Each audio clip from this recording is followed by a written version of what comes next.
Assalamu alaikum. Welcome to my channel Tech Talk with Shahid. Today we will discuss one-way slab, two-way slab, how to provide reinforcement and how to place reinforcement in one-way slab and two-way slab, and how to calculate loading for both systems. For easy understanding, we will divide our whiteboard in two parts. One side we will discuss about two-way slab, and one side we will discuss about one-way slab. So in this case, we can understand easily with even comparison also. So this side we will write the things for one-way slab, one-way slab. This side we will write about two-way slab. Okay, the major difference between one-way slab and two-way slab is long side to short side ratio. For example, for one-way slab, this is our long span divided by short span. If the ratio of both equal to or greater than 2, then this will be one-way slab. And for two-way slab,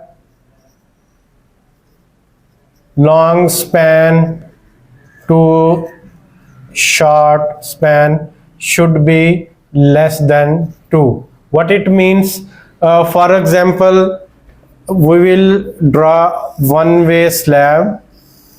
For example, this side is 6 meter and another side is 2 meter. Then our long span is 6 meter divided by 2. It's equal to 3, and it's more than 2 times. So this will be our one-way slab. And another way, when we have one side 6 meter and other side 4 meter, so 6 divided by 4, 1.5, it's less than 2. So this is our two-way slab. Okay, now it's very clear when our one side to another side is ratio is less than 2, so that will be our two-way slab. So now another thing, we will see how we provide reinforcement in one-way slab and how we will provide in two-way slab.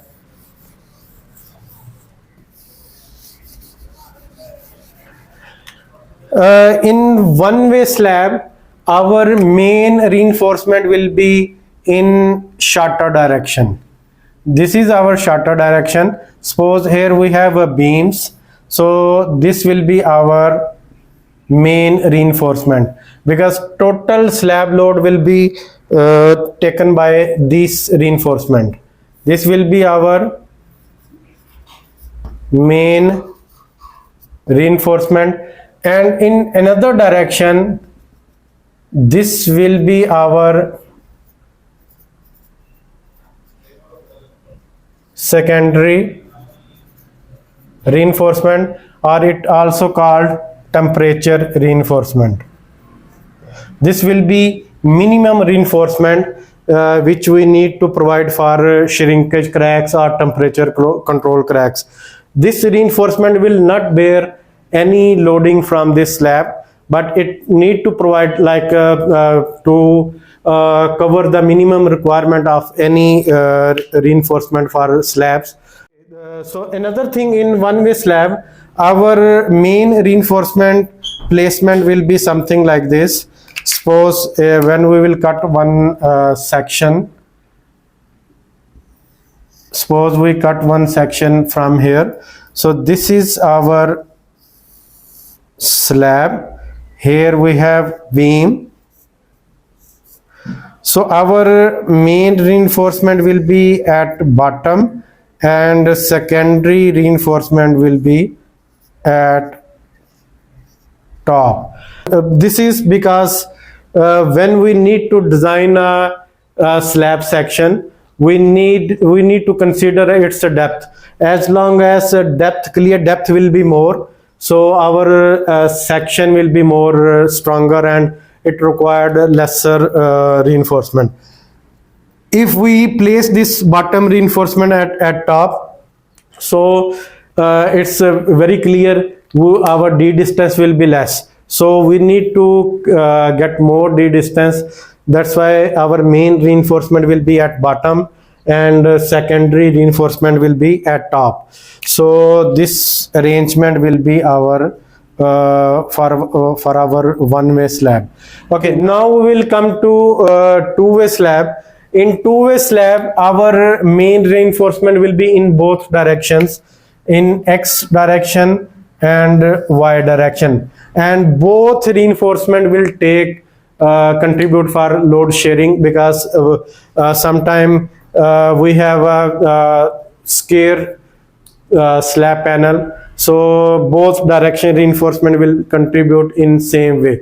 As long as we increase our ratio near to 1, so another direction will contribute for reinforcement, but definitely its ratio will be less. In this slab, if ratio is less than 2, so it means both direction reinforcement will be 1 and we need to treat in same way.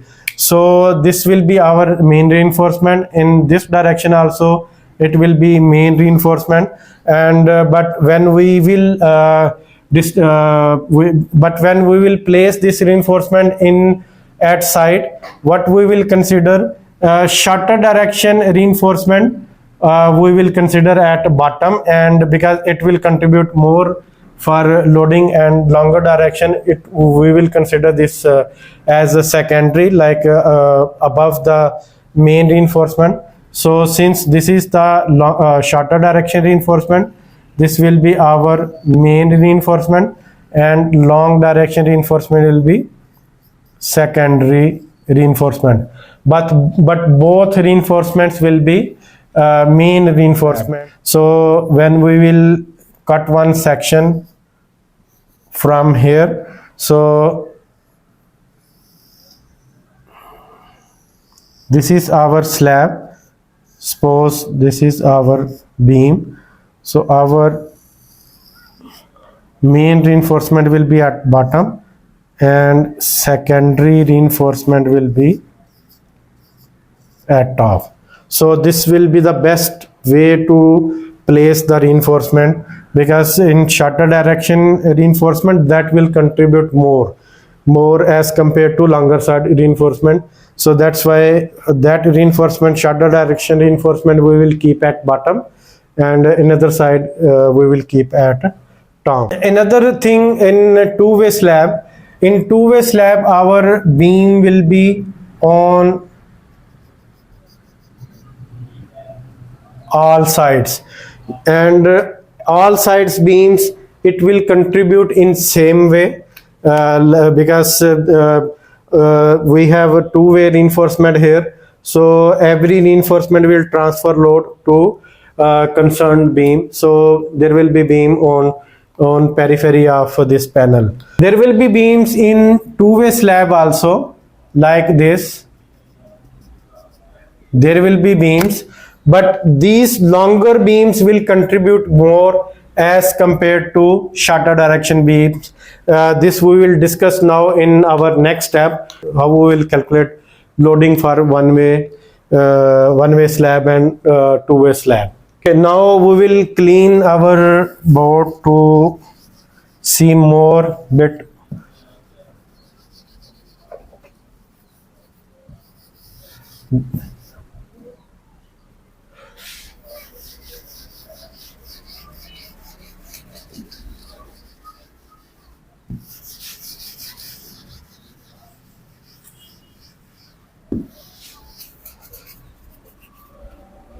Okay, now again we will draw two-way slab and one-way slab. This is our one-way slab. This, it's a 6 meter and this side is 2 meter, and for two-way slab it's a 6 meter and here is 4 meter. Okay, now we will see how to calculate loading for one-way slab and two-way slab with contributory method. As all you know, loading will be transferred to nearby beams by 45 angle. This is our, so this portion, so this contribution, this will be at 45 angle, 45. So we will draw 45 angle this side, 45 angle from this side, where these two lines will intersect. That will be our point where this loading will be intersect. Same we will do with this side. So then we will draw with lines. So this portion will put load on this beam. This portion loading will come on this beam, and this portion load will come on this beam, and this portion load will come on this beam. So one way loading will be something like this, but in one way slab, what we are doing on to be on safer side, since we are considering like these beams will not contribute any load. These there will be bit load from this contribution, but it will be minor, it will be nothing. So when we design for one-way slab these beams, so what we are doing, we are considering half load on this beam and this half load on this beam. Like this contribution we need to design these beams, because this load will be nothing, it will be very less, so we ignored. So this load also we need to consider on this side, on this beam. Okay, when we will come for two-way slab, again we need to draw one line at 45 angle, draw one line at 45 angle, draw one line at 45 angle. So then join this line. So this load, this portion load will be on this beam, this portion load will be on this beam, and this portion load will be on this beam, and this portion load will be on this beam. Here you can see, if we draw with different colors, now you will see in two-way slab this distribution is approximate same, but again it will depend on your dimensions. As long as you have a square section, so it will be equally distributed on all sides. As long as you are increasing one side, so one side will be will share more contribution and another side will share less contribution. I hope our today's topic, one-way slab, their reinforcement placement, how to calculate loading, you get the ideas. If you learn anything from our vlogs, please do share our vlogs, like it, share it, and we will add more and more new topics to give you the more ideas about engineering. Thank you so much.